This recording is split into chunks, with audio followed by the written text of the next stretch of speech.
Hello, ఎవరు? రామకుంటున్నారండి? లేరండి, మీరెవరు? నేను వాళ్ళ అబ్బాయి ఫ్రెండ్ని. మీరు? నేను వాళ్ళ అబ్బాయినండి. సరే, కొంచెం మీ పేరేంటో చెప్తారా? ఎందుకు? మీరు నా ఫ్రెండ్ అన్నారు కదా, నెక్స్ట్ ఎప్పుడైనా మిమ్మల్ని కలిస్తే గుర్తుపట్టాలి కదా, అందుకని. Satyanarayana Murthy. My name is Dhanush కోటి, సన్ ఆఫ్ రామ్ కోటి. ఆహా, ఓకే ధనుష్. అలాగే సత్యపండు. ఇదిగో, ఇంకోసారి సత్యపండు అన్నావు అంటే మామిడి పండు పిసుకుతాను అనుకున్నావు. అదేంటి సార్, నేను మీ ఫ్రెండ్ అన్నారు?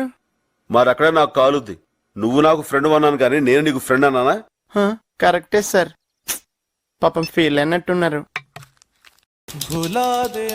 అమ్మా తల్లి, ఎందుకు కోపంగా ఉన్నావు చెప్తావా? మాట్లాడద్దని చెప్పానా? చెప్తేనే కదా తెలిసేది. ఎందుకు కోపంగా ఉన్నావు? వీడేం చేశాడో మర్చిపోయానే, గుర్తు చేసుకుందామంటే మాట్లాడుతూనే ఉన్నాడు. నీతోనే మాట్లాడేది. ఇదే ప్రాబ్లం. కనీసం నేను ఎందుకు కోపంగా ఉన్నానో కూడా నీకు తెలియదు. నేను పోతాను, నాకు ఇది వద్దు. ఏదోమంద వీళ్ళ నోర్లు పడిపోవాలి, వీళ్ళ పిల్లలు వేరే వాళ్ళతో లేచిపోవాలి. ఎవరినే అలా తిడుతున్నావు?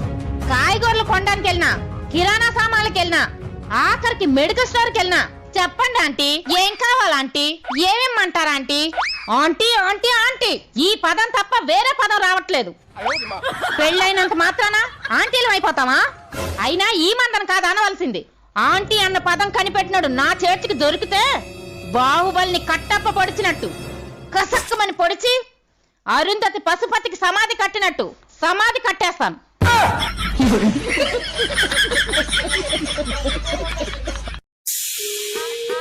మేడం ఒక్క నిమిషం మేడం. YouTube channel? అవును మేడం. ఏంటి విషయం? మీరు ఎలాంటి లక్షణాలు ఉండే వ్యక్తిని పెళ్లి చేసుకోవాలనుకుంటున్నారు? 6 అడుగులు ఎత్తు ఉండాలా, 6 పలకల దేహం ఉండాలా, అకౌంట్లో 6 crores ఉండాలా. నువ్వు మాత్రం అరకి తినేదా ఉండాలా? ఇవాళ కొంచెం దూరం పోయి మాట్లాడు ఫోను. నువ్వే దూరంగా పో. 6 crores అమ్మాయిని దూరం పోమంటావా?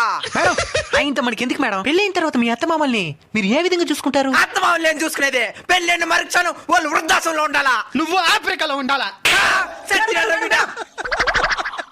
రే లేక ఇంటర్వ్యూ చేస్తున్నారా, కొంచెం దూరం పోయి మాట్లాడరా. ట్రెండ్ అయితే శ్రీదేవి డ్రామా కంపెనీ పిలుస్తారా? మేడం మీరు చెప్పిన లక్షలతో ఏ అబ్బాయి దొరకపోతే పెళ్లి చేసుకోకుండా అట్నే ఉండిపోతారా? అడ్డట్టు ఉండేది, ఎవరినో ఒకరిని చేసుకోవద్దే. మరి చేసుకున్న తర్వాత 6 కోట్లు ఉండే మనిషి వచ్చి పిలుస్తాడు, వెళ్ళిపోతారా? అంతే, ఇంక ముగ్గురితే పని.